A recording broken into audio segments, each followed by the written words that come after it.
Got a couple seconds. Good evening, Pepe Soto here from the DC area. Welcome to tonight's book club version on our book series on the Vietnam War tonight. We have Dr. Mark Clodfelter's awesome book, The Limits of Air Power, one of the hallmark books every Air Force officer should probably read in your career.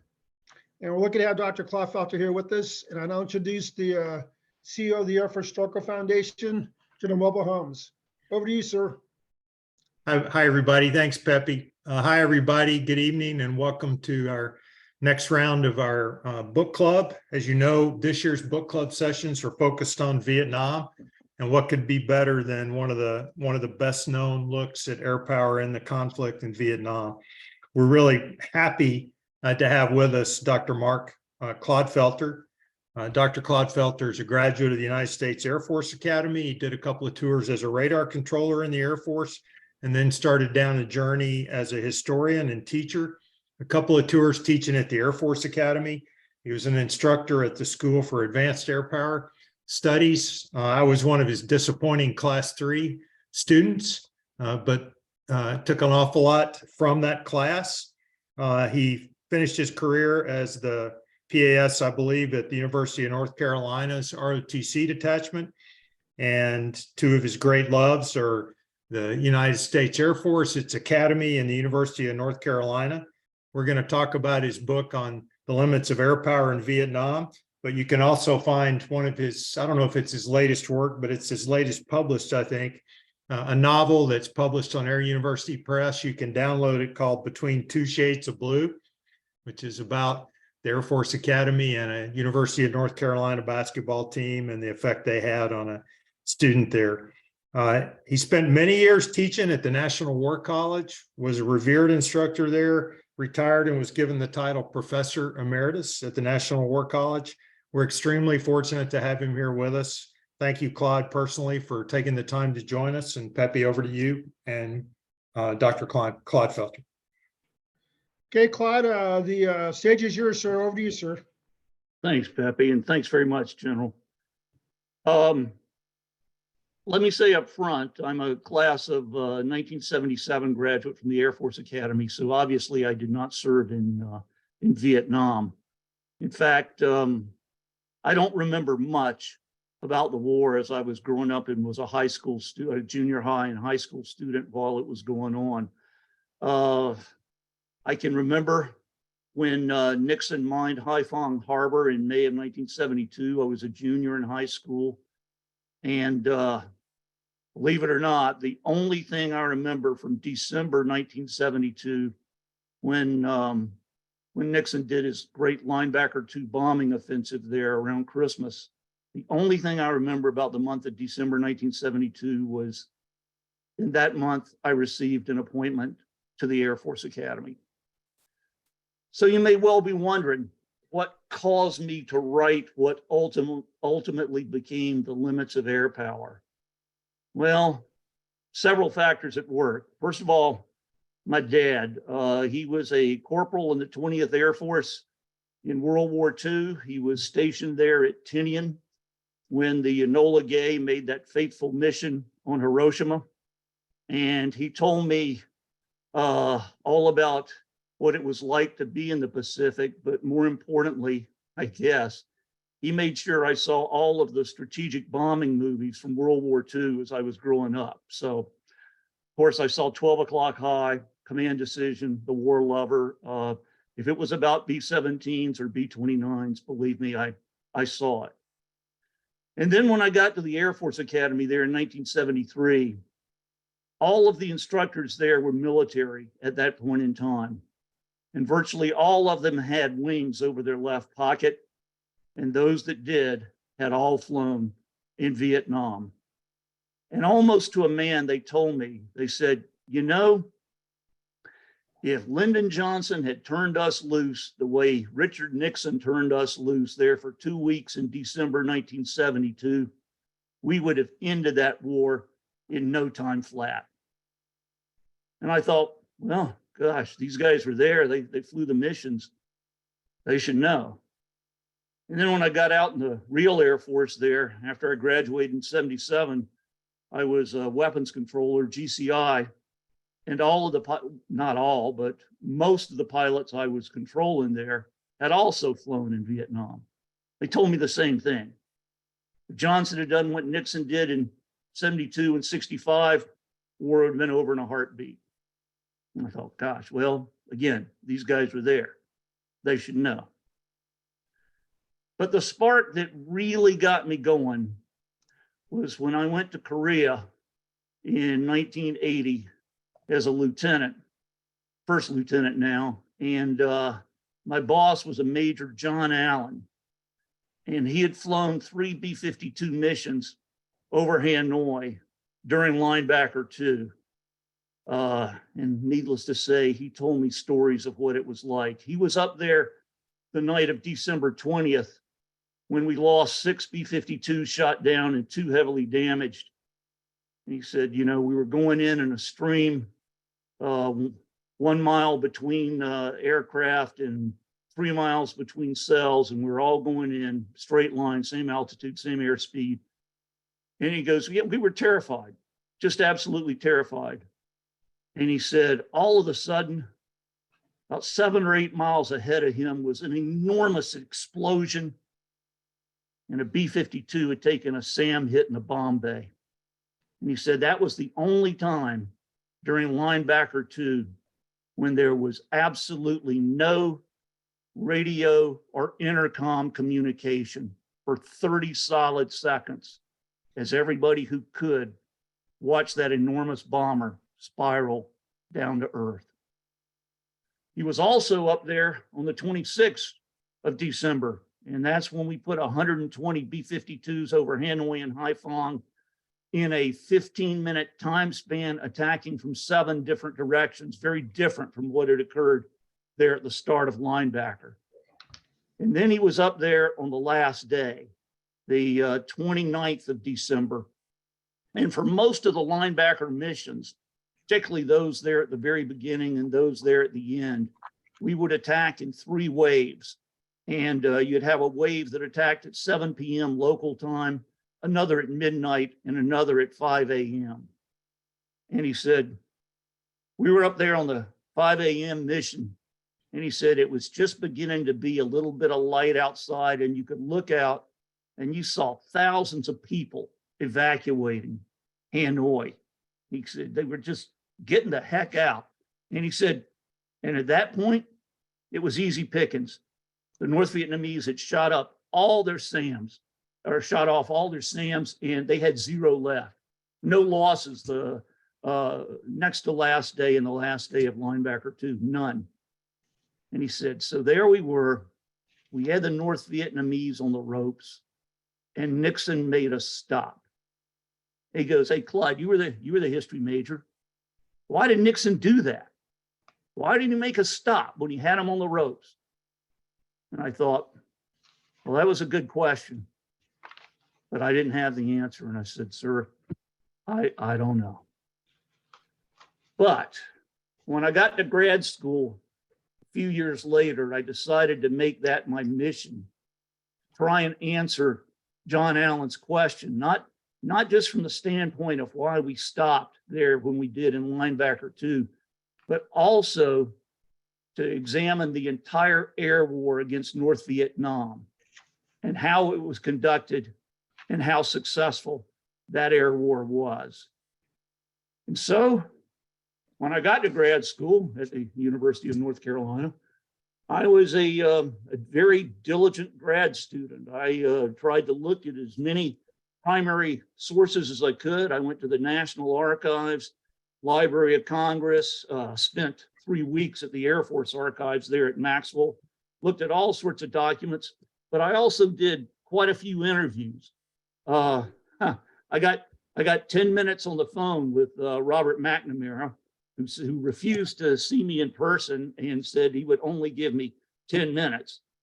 In contrast, I got 2 hours with former Secretary of State Dean Rusk there at his law office in Athens, Georgia. He was a law professor at the University of Georgia after he left Secretary of State. And he, like I said, he gave me 2 hours. Walt Rostow, National Security Advisor, gave me at least an hour. and interviewed a lot of generals and admirals. General Vogt gave me, I'd say, a good 2 hours. And then the interviews that meant the most to me were those that had been on the pointy edge of the spear, the pilots and the navigators that had flown the missions, and they gave me plenty of great information. And thus, when I finally finished the dissertation there in the spring of 1987, I was feeling pretty good about what I had accomplished. I thought, I have a non-parochial, non-biased, very direct, informative analysis of Rolling Thunder and the two linebackers. And this is really, really good stuff. And that's the attitude I had when I went into my dissertation defense. I thought to myself, you know, I'm an Air Force officer. I know this stuff. These 6 guys sitting around the table, professors sitting around the table from me, what do they truly know? I mean, these guys are, face it, they're geeks. So what do they know that I don't? And that was the attitude I had as the questioning began, going around the table.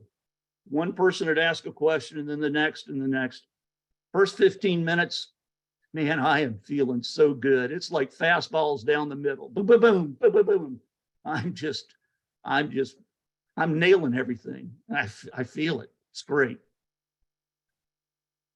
And then the time came for Dr. Peter Walker to ask a question. He was Carolina's expert on the Civil War and Reconstruction. I'd taken his class and I really liked the way he thought, or at least up until that point in my life, I thought that I did. Now, Walker was from Mississippi. He had a horrible Southern accent. This is what he said. He said, Captain Clodfelter, I've only got one question for you, and it is hypothetical. I thought to myself, all right, that's fine. He said, let's suppose you were Lyndon Johnson there in the mid-1960s, and you decided you were going to use air power in Vietnam, and you could only select one type of aircraft. What would it be? Now, granted, this was not a question I had anticipated, but then I thought to myself, I go, this is perfect. This is ideal. Here is the chance for me to show just how much I know, how little you guys know, and show that I am not biased, not parochial. No. So I said, Dr. Walker, I would choose the Navy A6 Intruder. Night, precision, all-weather bombing capability. I would pick the Navy A6. And he leaned back in his chair and he goes, you would you? Right then I'm thinking, oh God, danger, Will Robinson, danger. And he leaned forward on the table, looked at me and said, son, have you ever heard of a helicopter? I went, oh God in heaven. No, I wasn't parochial. I wasn't biased. Aircraft equals fixed wing equals jet. Something really snazzy. Oh God, think about fighting the Vietnam War without helicopters. Absolutely crucial to moving men and firepower across the battlefields of South Vietnam. And that is where the war is going to be won or lost. But no, I went with the normal Air Force mindset. Aircraft equals fixed wing equals jet. Yeah.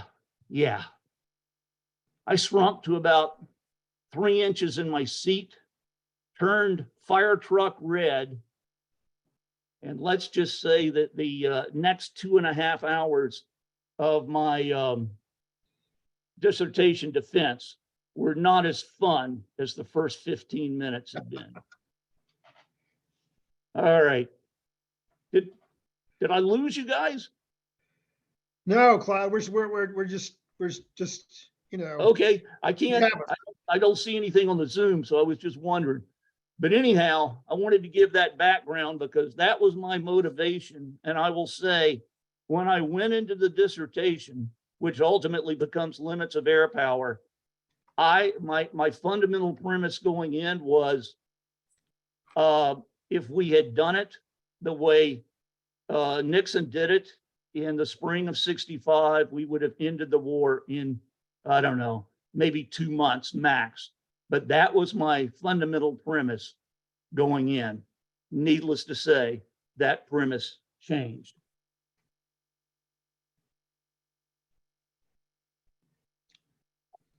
I'm happy to take any questions that anybody's got, and I imagine people have a few.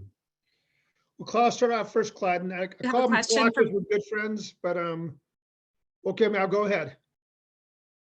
Sorry, I was just going to say, Bobby Oates does have a question for you if he'd like to ask the question himself. Yourself. Yeah, as I was Or reading, hers. I was wondering if now, have you thought about re-looking at the book? Because it was done in 1989, now that more material's been declassified, if that would have changed anything? It's a good question. The paperback edition then came out in 2006, and I did a little bit more research for that. But I've continued to research the air war in Vietnam, different aspects of it.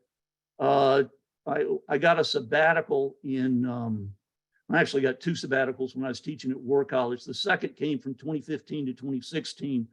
And when I did that, I did 2 monographs, one looking at General Lavelle and his firing and loss of 2 stars there when he was commanding 7th Air Force in 1972. And the other was a study with B-52 crew members. I got surveys done from 85 of them, and I was examining how they dealt with Clausewitz's notion of friction, which he says is endemic to every war: uncertainty, chance, danger, and exertion, and how they dealt with those, whether they were bombing the South or bombing the North. And in doing both of those studies, I looked at quite a bit of classified information, much of which I got declassified, and I was very pleased by that. But everything I saw during that year span dealing with Vietnam that had not been classified or that had not been declassified before, it didn't change any of my views regarding what I had originally written back in 1989. Thank you. Sure. So Claude, I like the way you broke down the use of air power to 3 distinct air campaigns: Rolling Thunder, Linebacker, Linebacker 2. But one of your lectures out about the book, you go into a much deeper breakdown of the air wars into 6 air wars in South Vietnam: Army, Marine, Air Force, Navy, Air Force bombers, Air Force fighters, the South Vietnamese Air Force, and 3 outside of the South: Laos, Cambodia, North Vietnam. First question is, can you elaborate on how you came to this breakdown, which I like very much, by the way? Yeah, obviously I wasn't focused on the war in the South when I did Limits of Air Power, but I thought in terms of talking about the entire war, you gotta mention the air war in the South, or I should say the 6 air wars that you just mentioned, Pepe, because face it, and again, this is staggering to me, even though I've come across these stats time and time again. We dropped 1 million tons of bombs on North Vietnam. We dropped 3 million tons of bombs on Laos and Cambodia. We dropped 4 million tons of bombs on the country of our ally, that is South Vietnam. So I thought it was important to look at the disparate air wars that are going on over the South and how they resembled, in many respects, the air wars that were going on over the North. And the biggest resemblance is no unity of command. no one single air commander. And that's just so disappointing in terms of the way the war was waged and the outcomes that you could get. I mean, both in terms of the North and the South, B-52s were off limits to your 7th Air Force commander. He could not touch those puppies. They were directed, of course, initially by the Joint Chiefs of Staff because they were part of the nuclear triad. Ultimately, their control went down to PACOM, your Pacific Command commander, and then ultimately he allowed the MACV commander, Military Assistance Command Vietnam commander, either William Westmoreland there at the start or Creighton Abrams, both of whom were Army generals, to control that, which they did. But you never had B-52s being controlled by anybody who was in theater, who had, in terms of being in theater wearing Air Force blue. That just never happened. And so to me, that was the most disappointing. Obviously, the Marines there that had the air power they were controlling in what was known as I Corps, the area just south of the DMZ, they were controlling their fighters and helicopters to protect their infantry, as you would expect. I mean, what else would you do? The Navy would provide the Marines with air support, and on occasion they would provide the Army too. That was the Navy that was down in Dixie Station, and that was down in the South China Sea. But then you had another naval presence up at the Gulf of Tonkin, and those guys were focused on Rolling Thunder first, linebackers second, and that was their job was to bomb the North. But their coordination with the Air Force was absolutely minimal, totally and completely. And that's sad because you've got two services that are committing all sorts of manpower and materiel to attack targets in the North. And it was just, well, this is part of the book I didn't elaborate on. I mentioned it in Limits of Air Power, but let me just say, here's the saddest part about the Air Force and the Navy going against the North. It becomes a competition. Granted, tons of political controls on the bombing for both the Air Force and the Navy. I mean, there are controls that were coming out of the White House, needless to say, during Rolling Thunder, and to some degree, even coming out of the White House during Linebacker, not as much for sure. But what you did was the Pacific Command commander, U.S. Grant Sharp, Admiral, and in the spring of 1966, given that it was very difficult to show progress in a war that was seemingly endless, where we were bombing and the results were just minimal, he divided North Vietnamese airspace up into 7 different bombing zones that he called route packages. And ostensibly, he did that because so many aircraft were flying over North Vietnam, you didn't want to have a midair, ostensibly. Well, he divided the heartland of North Vietnam into 2 zones. It was Route Pack 5A and 5B, and then you also had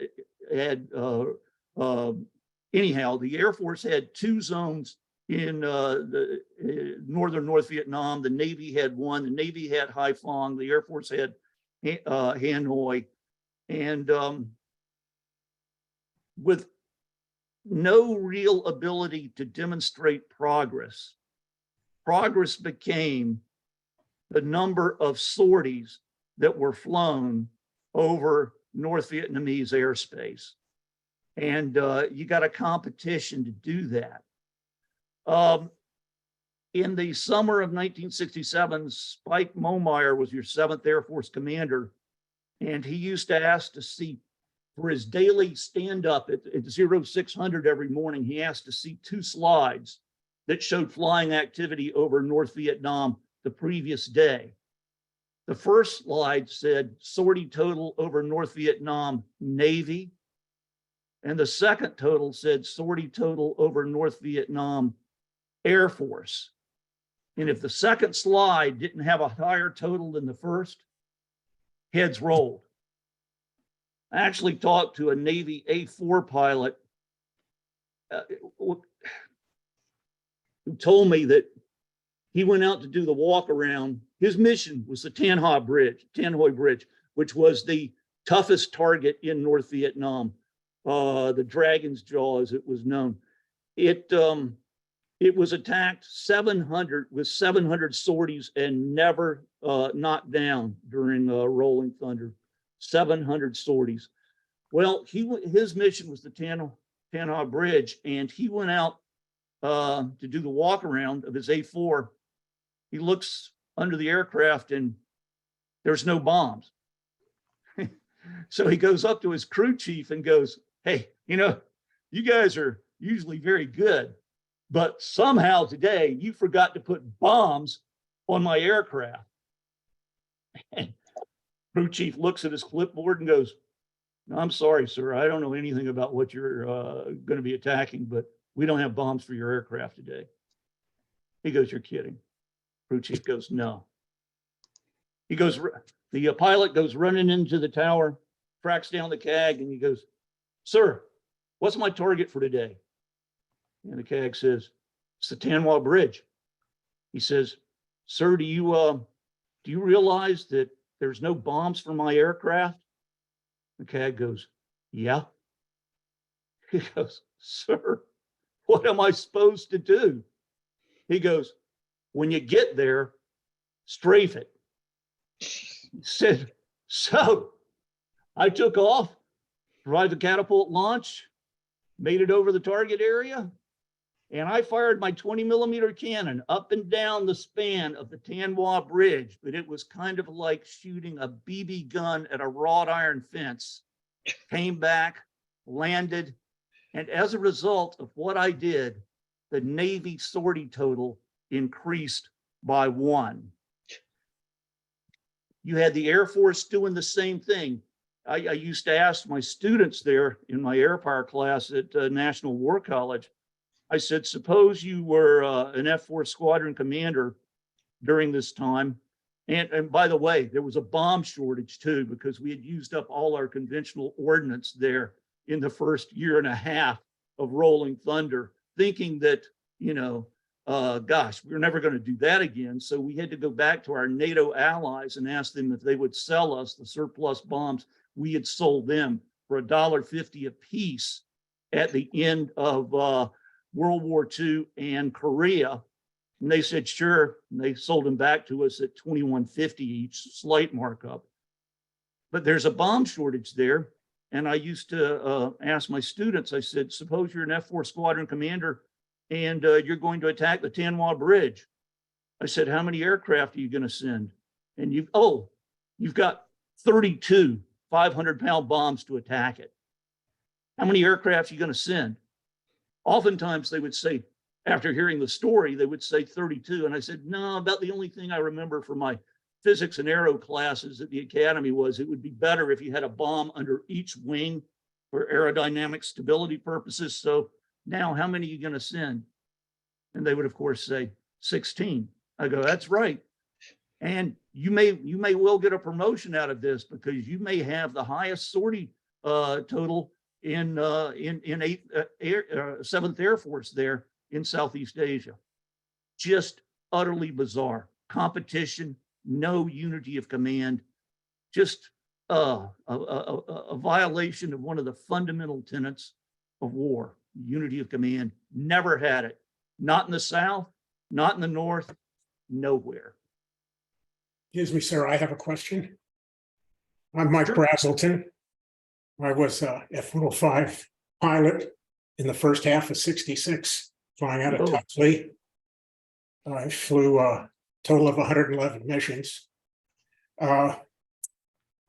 Also, I was unfortunate enough to be shot down on my 111th and spent most of the war as a POW.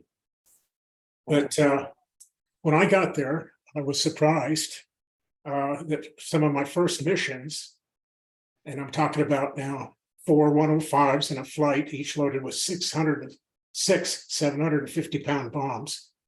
We were fragged against targets such as 10-foot wide, 30-foot long underwater causeways, road cuts, suspected truck parks, things that really the 105 should never have gone against. However, I'm curious, had the tactical airplanes of both the Navy and the Air Force in 66 been allowed to go against the high value targets, the steel mill, the railroad yards, the oil, what would have been the difference in those early years? Well, based on the research that I did, unfortunately, not much. You're right. There was one steel mill, one cement factory, 8 thermal power plants in all of North Vietnam. We actually bombed the oil storage facilities there in Haiphong beginning in June 1966, and we kept that up for about 2 weeks straight. Destroyed a fair amount of oil, but the great problem was that the fundamental premise of Rolling Thunder was that the Viet Cong could not fight without the support and direction of the North Vietnamese. We thought that that was absolutely paramount for the Viet Cong to keep fighting. On the eve of the Tet Offensive there in August of 1967, our intelligence, which was not bad, we determined that there was 250,000 Viet Cong in the South and 50,000 in VA. Here's the problem. How often did they fight?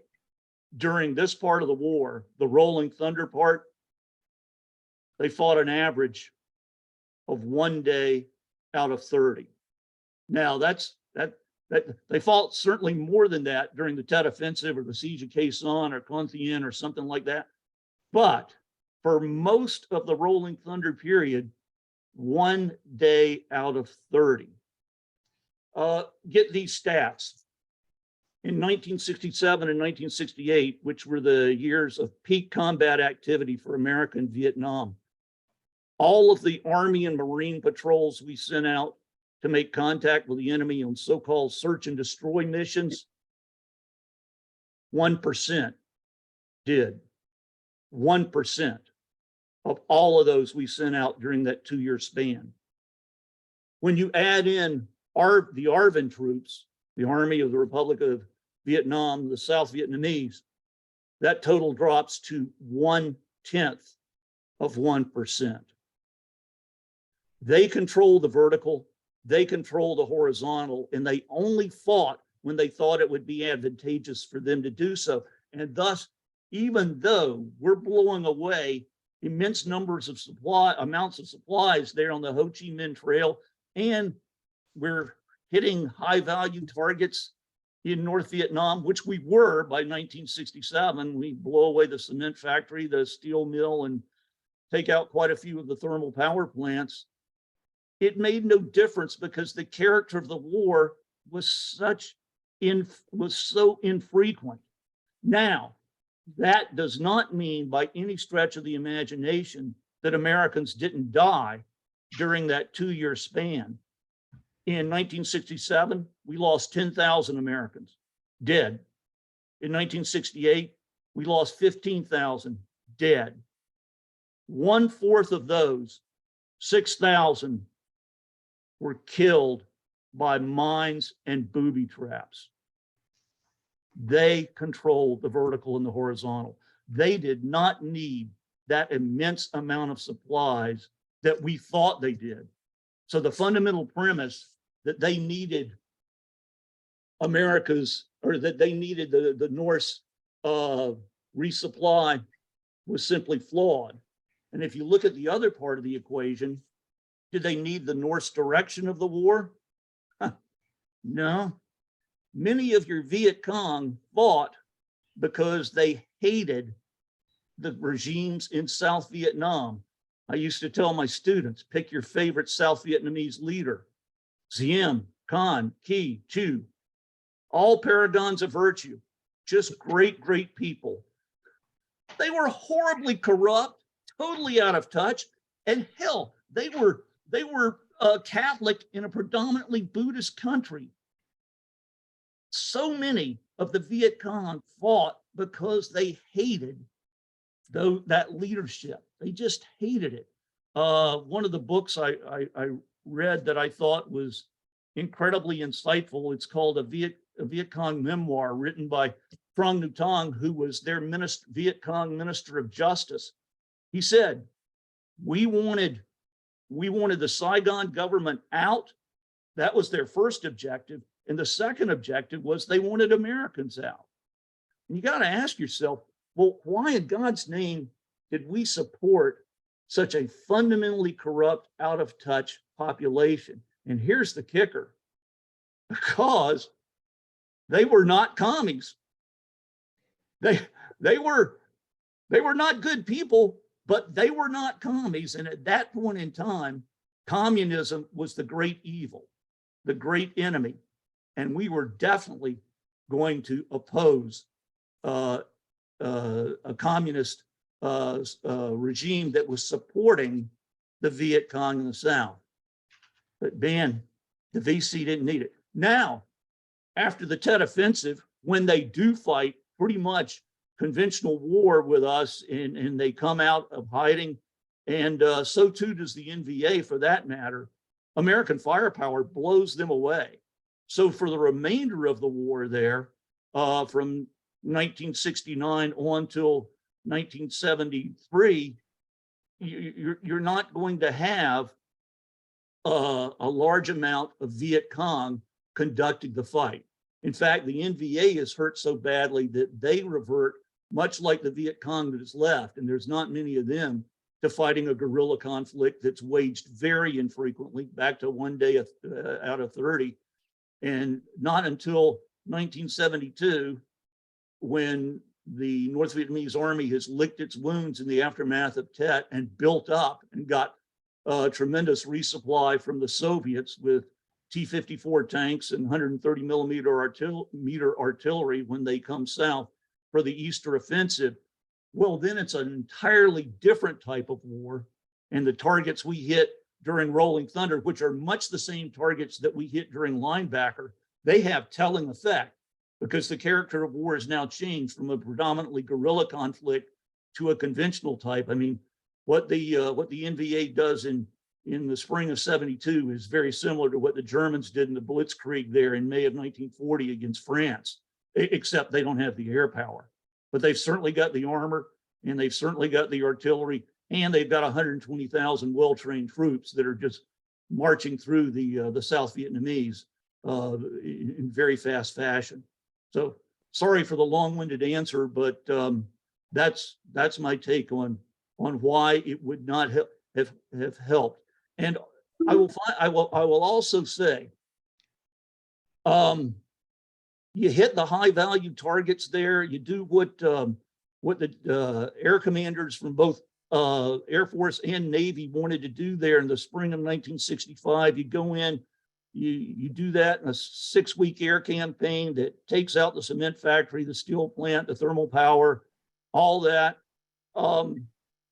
What does that do for you? Does that cause Ho Chi Minh and his leadership to throw in the towel and go, okay, we quit? And we thought that it would. We really did. The air commanders especially thought that it would, because if you just go back a few years to October 1962, where we used the threat of American air power to make the Soviet Union back down during the Cuban Missile Crisis. And now you're talking Ho Chi Minh in North Vietnam, which Lyndon Johnson in his great eloquence said, that's a fourth-rate pissant country that is never going to be able to stand up to us. Well, if you have that mentality, maybe you think that such a sudden hard knock is going to cause them to throw in the towel.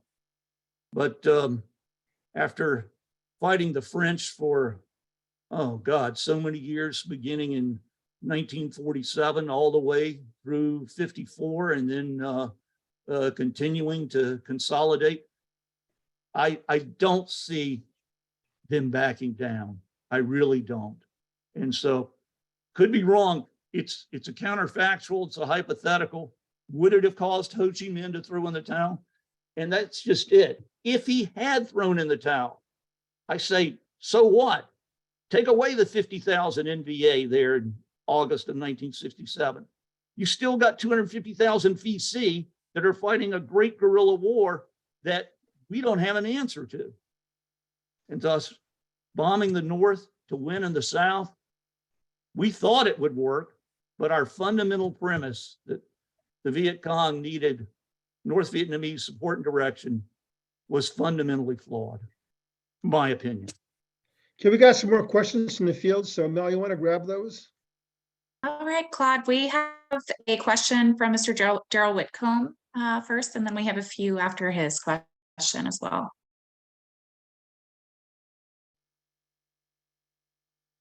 Mr. Whitcomb, if you'd like to ask the question, Okay, you yeah. may. Yeah, Mark, good to see you again. And Good, Daryl.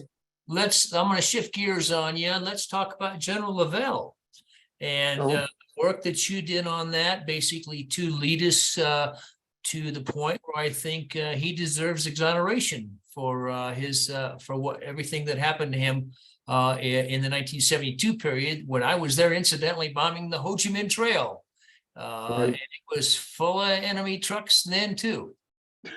Yeah, it's a sad tale about Lavelle. He did exactly what he was told to do. The documentation is there. It's very evident. You've got tapes that were declassified of discussions between Nixon and Kissinger in 2002 and 2003. And since then, you've got documentary evidence that shows he was thrown under the bus for doing exactly what Nixon had ordered him to do. And yet, why that has not changed is honestly beyond me. The Senate Armed Services Committee received a request from President Obama in 2009 to restore his 2 stars and to make him a general in his retirement. And that was when Carl Levin was the head of the Senate Armed Services Committee, and the ranking member was Senator McCain. And they decided that that was not appropriate because more research needed to be done before they could endorse that. And the members of the Senate provided a list of like, oh gosh, 10 or 11 different points that they thought needed more research and more explanation. And one thing I did when I got on sabbatical there at War College in 2015 was I thought, okay, all right, they say this. I'm going to take each point by point, and see if I can come to any conclusions. And I did that and spent, oh God, 6 months at the National Archives, as well as doing all sorts of other stuff. And the more I dug, the more I was absolutely convinced that Lavelle was innocent. And here's the saddest part, Daryl, in this case. I guess in my Air Force career, I was somewhat naive, and I believe that, if you get to be a 4-star admiral or general, you're a pretty stand-up guy, and you're a decent individual with honesty and integrity. Here's what I found out. 3 general officers that testified at Lavelle's hearing there in 1972. That would be John Ryan, the Air Force Chief of Staff. That would be Thomas Moore, the the chairman of the Joint Chiefs, and Brayton Abrams, the Army 4-star general that came after Westmoreland, did not tell the truth regarding Lavelle. And I found the documents that showed it crystal clearly. And to me, that was the most disappointing part of my finding, was that you had 3 4-stars. And again, there was rationale. General Ryan wanted to retire without any stain on his record as the Air Force Chief of Staff, which he thought this, and he was just saying that Lavelle was a bad apple that didn't do what he was supposed to do. Moore wanted to be picked again by Nixon to be chairman of the Joint Chiefs for another 2-year term. And Creighton Abrams wanted to be, after he had left Vietnam, he wanted to be Army Chief of Staff. He became that. Moore got picked for another 2 terms. Ryan went on and retired. And here's the part of it too. One thing that you asked me, Pepe, was, and I alluded to it there at the start, what was so wrong in Vietnam? So many things were wrong in Vietnam. The question is, what was right in Vietnam? I can't come up with much of that, but so many things were wrong. You had no unity of command, and you asked, did that help lead to the Joint Forces Air Component Commander today? Yeah, in no uncertain terms, it certainly did. And here's something else it did. It spurred Goldwater-Nichols. And one thing that Goldwater-Nichols did was it took the chairman out of the chain of command, operational command. And at the time of Vietnam, Jack Ryan, the Air Force Chief of Staff, was also in the operational chain of command. So you had Ryan telling Lavelle stuff, you had Moore telling Lavelle stuff, and then their memory would either be selective, they couldn't remember exactly what was said, or they just flat out lied when they got on the stand there to the Senate. And again, that all of that combined, particularly with the point of no unity of command, with 6 different air wars over the South, 3 over the North, and then this as well, where you get interference from the chairman or your service chief on an almost daily basis, if you're like the 7th Air Force commander. Yeah, that's why we have a Joint Forces Air Component Commander today. And thank God we do, because the system we had in Vietnam was just broken from the get-go. Next question, Mel. All right, we'll go ahead and move with Mike Devine, please.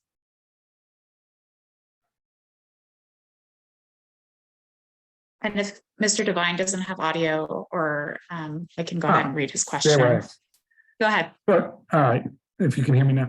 Sir, given that your thesis in limits of air power was certainly unpopular with many USAF readers back in 1989, did you ever feel that authoring the book hurt your career?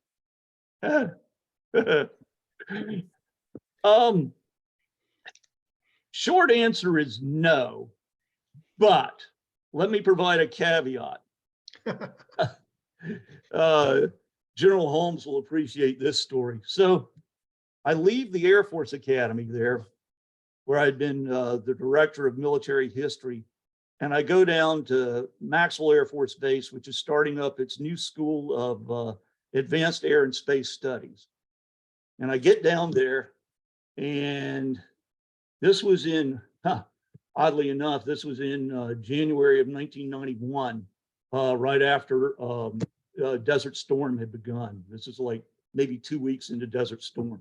So I get down there and I check in, and we have an 06 that's in charge of the school, Fraser Fortner, great guy.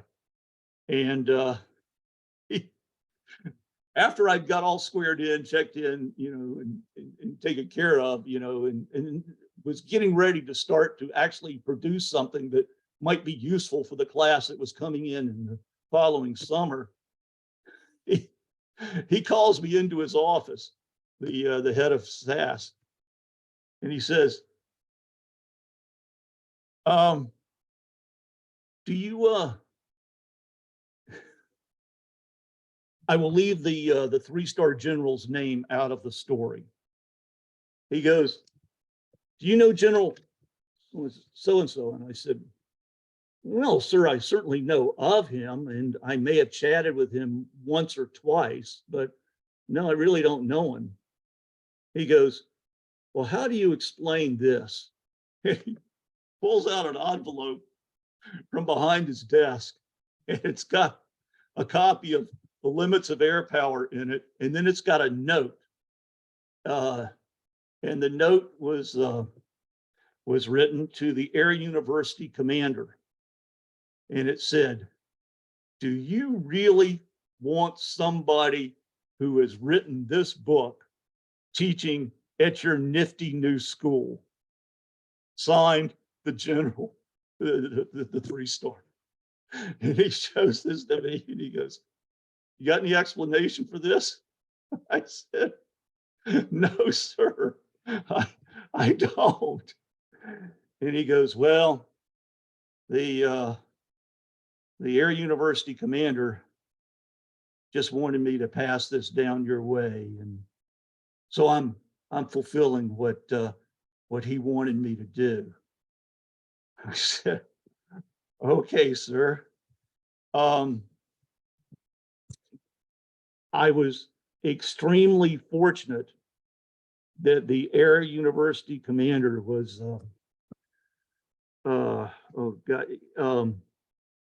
he had been, the POW that's on here probably served with him because he had Was been. it General Boyd? Yes, it was Chuck Boyd. Yes.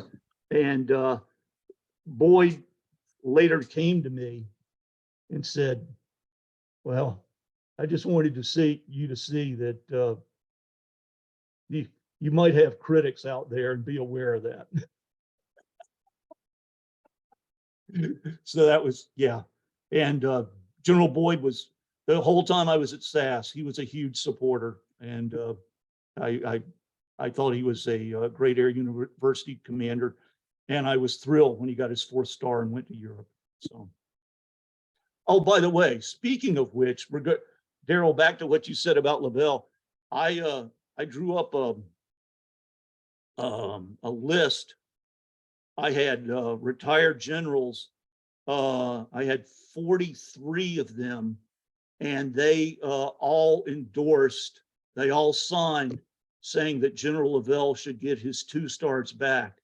And Chuck Boyd was one of the, I had 13 4-star, all of these generals were retired. Nobody on active duty, they were all retired, but I had 13 4-stars, and General Boyd was one of those that signed. And I thought that was powerful, and I thought that might help. And it ultimately did help, I think, because it went to, God, I'm trying to remember when General Goldfein was chief, our secretary, Heather Wilson, she got the list, and so did Goldfein, and they both pushed it up to, that was at the time, to General Mattis. But then General Mattis retired before anything could be done with it. So it didn't come to fruition that way. And then what I've been told is every time they have a different chairman or a different Air Force secretary, the whole process is being restarted over and over. It's like, good grief, guys. I mean, what's it going to take? But anyhow, yeah, General Boyd was a great supporter, and if you knew him in the Hanoi Hilton, I'm sure you knew a great man. Well, Mark, right, I just have to say that for those of us who remember that war and fought in that war, we are aware of your work and what you laid out for us. And I guess you could say now we know the rest of the story. We know the true story, and we thank you for your work. Top notch, buddy. Thanks, Daryl. Good, Mel. All right, we'll go to Mr. Bill Strandberg's question, please. Yes, sir. I actually had one concerning if President Johnson was very concerned about the Chinese coming across the border and we didn't go north. But from a history standpoint, very early on, I was always very impressed with General Kinney, working with General MacArthur and Sutherland, Yes. using air power to support the Southeast Asia theater. And then later, of course, Admiral Halsey using the Army Operation Vengeance, the shoot down of Yamamoto. It appeared that the Army Air Force's support, especially there in the Southwest Pacific, worked much better with the different commanders and with the Navy than you've explained. Did we lose something between the end of World War II and becoming a separate service and Vietnam in terms of working and having senior aviation commanders who knew how to direct things and work with the theater commanders? I would say in the Second World War, the reason it worked so well between MacArthur and Kinney was because they had a deep appreciation and respect for one another. I've heard this story when Kinney was hired there, MacArthur didn't know much about him, and his staff, and you probably know this, MacArthur's staff was in many respects a group of sycophants who, they were Exactly. skeptical of anybody who might usurp MacArthur's power there. So there was basically an interview, and Kinney showed up at MacArthur's headquarters, and of course he's got all his toadies there ringed around him, and and MacArthur says to Kinney, he goes, why should I have you as my air commander? And here's what Kinney does. He picks up a sheet of white paper off of MacArthur's desk, and he goes, you see this sheet of paper? He puts a dot on it. And he says, this dot is how much the rest of you people in this room know about air power. And the rest of the white sheet of paper is how much I know. You let me do my job and I think we'll get along just fine. And from that point on, MacArthur was well served. Their personalities were meshed. They were beautiful together. In Vietnam, because the war aims were so disparate, nobody, and again, that's one thing I tried to make clear in the book. If you ask what the definition of victory was in Vietnam, you would get 10 different answers, even if you were asking 4-star generals or maybe even members of the Lyndon Johnson administration who were very high up the food chain, like McNamara, Russ, Rostow, all those guys. Again, no consistency, and thus you created the in many respects the animosity, the service parochialism that's going to be natural anyhow, but you made it a fight to see who could do the most to achieve victory. John McConnell was the Air Force Chief of Staff there at the start during much of Rolling Thunder, and he stated, he goes, two things. At the Battle of the Ia Drang, he had his staff officers, high-level staff officers, monitor everything the Army did to prove that the Army could not conduct air mobile operations without having fixed wing support from Air Force aircraft. And that was important to him. And then he stated in August of 1965, I see no real use for the B-52 in Vietnam, but I'll be damned if I'm going to have Westmoreland win this war with the Army alone. Well, there you go. So when you have the Air Force Chief of Staff saying that, God, it just, you never felt like you were on the same team. And I'm not going to say that was not the case in World War II, because as you know, with MacArthur and Nimitz, there was no love lost in terms of their dual offensives across the Pacific there. You know, Nimitz would have told you all day long the Marines were the ones that were going to do it right, and MacArthur would have said, no, it's the United States Army. So again, that can happen, but you never got the personalities melded together. And part of that was because what was coming out of the White House was so contradictory. And well, and this is back to the Lavelle affair, but you have Richard Nixon telling Admiral Moore, who's the chairman of the Joint Chiefs, you do not talk at all to Secretary of Defense Melvin Laird. You got that? If you have a problem that you need fixed as chairman, you come to me in the White House. I don't want you talking to the Secretary of Defense. Well, now that's a great example for a four-star general who's the chairman to go, well, my Lord, who, you know, who is in charge here? What civilian control do we have? Again, just situation horribly messed up, horribly messed up. Again, yeah, Nixon's bombing works better, but that's only because the character of the war has changed and it's a conventional conflict at that time. And Nixon's had the great diplomatic capability to take the Chinese and Russians out of the conflict with their emphasis on détente at that point in time. Again, something Johnson just simply was unable to do. But again, different situation, different situation. Okay, Mel. All right, Dr. Clodfelter, we have time for one more question, so I'm going to send it out to Mr. Bingham. Okay, Dr. Clodfelter, we have time for one more question, so I'm going to go ahead and send it out to Dr. Bingham if he's available. Well, it's not a doctor. Hey, Mark, good seeing you. Good seeing you, Price. My question, and it's a question that continues to a degree, but not as seriously as back in Vietnam. Why do you think our Air Force leadership did not demand honest criticism and questions from their subordinates?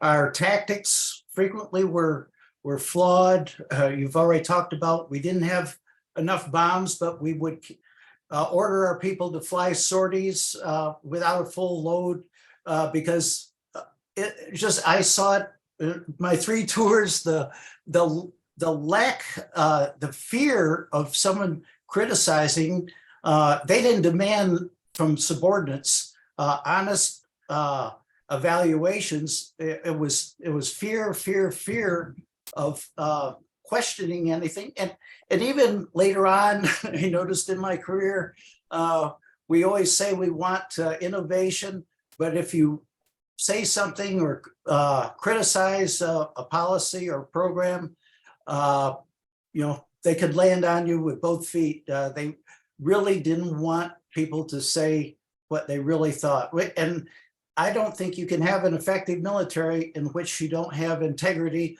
from top to bottom and commanders that demand and evaluate their subordinates and they're willing to tell the truth.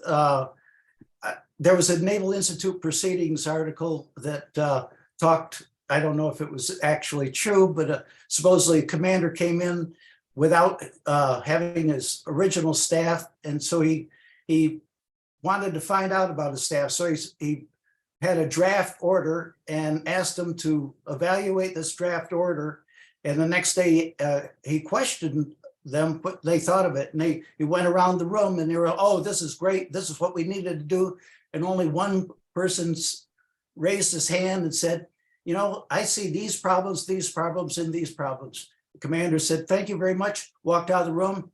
And it was his flag lieutenant who was the one that asked the questions. He called him in and said, thank you. That was a test for my staff. I wanted to find if they were willing to tell the truth. And I found the answer.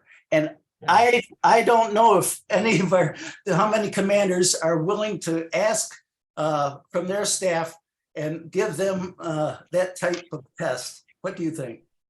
Oh, man. Yeah. Again, I'll get back to my main man, and that's Clausewitz, who said, the greatest type of courage. He goes, there's two types of courage.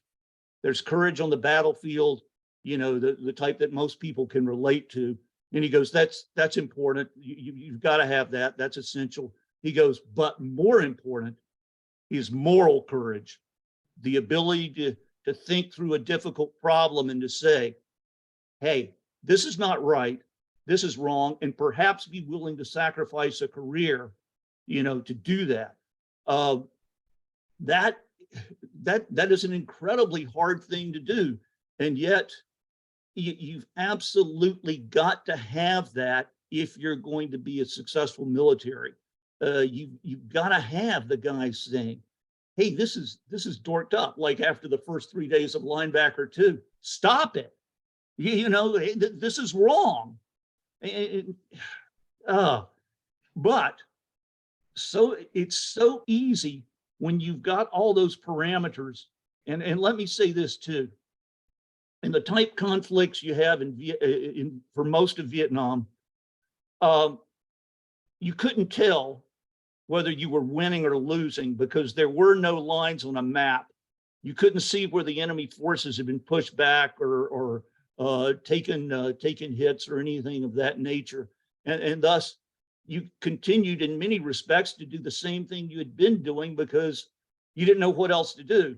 And you couldn't gauge results. And in those type of environments, that's where you get things like the route pack system, where you're going to have guys flying less missions because, and this is one, I've often thought that one of the flaws of the Air Force is we are so technologically focused. We have to be. I mean, you got to be able to fight and live in a different medium, you know, so you've got to have the tech to do that. But it also leads to quantification of results. And there are, in most cases in warfare, you can't simply quantify results. You know, back to Clodfelter, he says an enemy's power of resistance is equal to two things: his capability times his will. Okay, you can plot out the capability, but how many times in a conflict can you take an enemy's capability to zero? Okay, so how do you know when you are truly affecting his will? And what does that cause you to do? And again, it's not quantifiable. And yet we have come up with, I remember seeing charts from Afghanistan where it was like how many sorties, again, it was right out of the Vietnam playbook. How many sorties had been flown each month in Afghanistan? And when a new commander came in, suddenly the sortie total jumped up, and it's like, so what? Yeah. Those guys, what does that mean? They're not, they were like the VC. They were not fighting all the time. And yeah, okay, we flew more sorties. We may even have dropped more bombs. But dropping more bombs is no guarantee, especially if they're going to, well, again, now, let me perhaps bring it forward to the present. Now, Vietnam is easy compared to what commanders face now. Could you imagine Vietnam if you had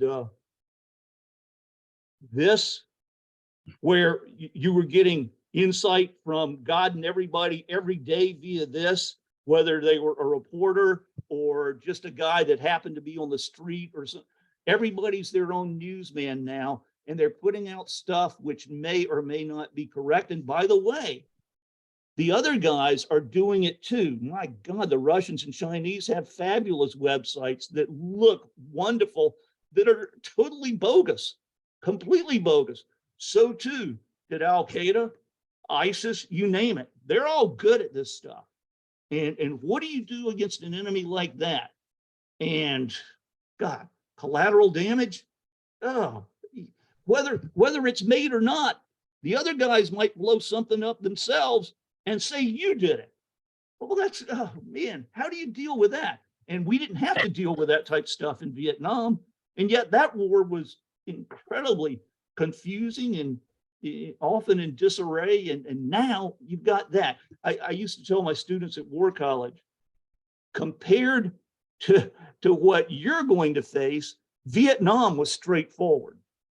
And that to me is the scariest part of all. Let me also say that one thing that I hope survives from the limits of air power is the notion I had of positive and negative political objectives. And again, I stole some of that from Clausewitz, although he used those terms not to talk about political objectives, but to talk about attack and defense. I say positive objectives can only be achieved by the application of military force. Negative objectives can only be achieved by the limitation of military force. In any limited war, you're going to have both. And in most cases, when you're a superpower involved in limited war, you're going to have a ton of negative objectives. I was thinking right now, and in fact, I plotted it out, what the Russians versus the Ukrainians have. And in terms of Ukrainian political objectives, is to expel Russian forces from Ukraine, including parts of the country taken in 2014. Yep, they've got to use force to do that. But in the meantime, they've got to maintain Western support, particularly from the United States and NATO countries, and that limits what they can do. Whereas, on the other hand, the Russians have very few negative objectives. The only ones I could really come up with are to not use nukes, and also to demonstrate to avoid severe losses in manpower and equipment that makes them look bad on the world stage. Because I would say they also have the positive objective to apply air power against a perceived enemy to cower other adversaries. Again, that's just notions I have at the present time, trying to use the little matrix I created there to guide limits of air power. But I think that little framework still works in the modern day and is made infinitely tougher to achieve success by stuff like this. Claude, thanks for those great words, especially tying in the current crisis and conflict with Vietnam. So, Jonah Holmes, sir, over to you on that one. Thank you, Pepe. Thanks to Jen and Mel and the people that helped put this on. Thanks to everybody for joining us. You know, several of those questions that we asked Dr. Clodfelter about, how do you prepare people? Why didn't people tell the truth? How do we, was he popular for the things that he wrote?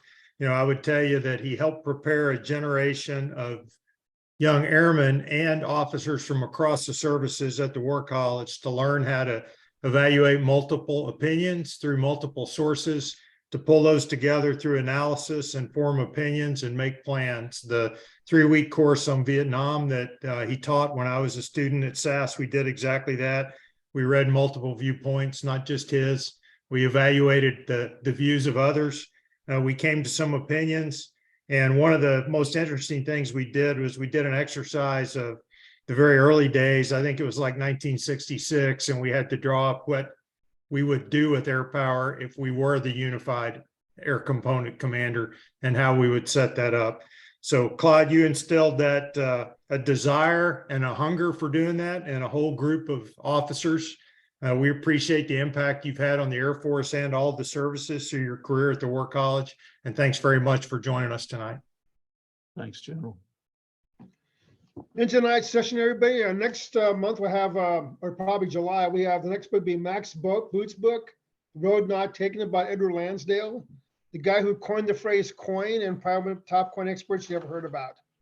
So with that, thanks to our team, Claude, awesome session, sir, as usual, for bringing us all your knowledge to bear, especially the time with the current Ukraine crisis. You, as always enjoy my time with you, sir. So go Heels. Always, Peppy. Thanks. Right. Have a good night, everybody, and I'll see you in the green room, Claude. Thanks, everybody.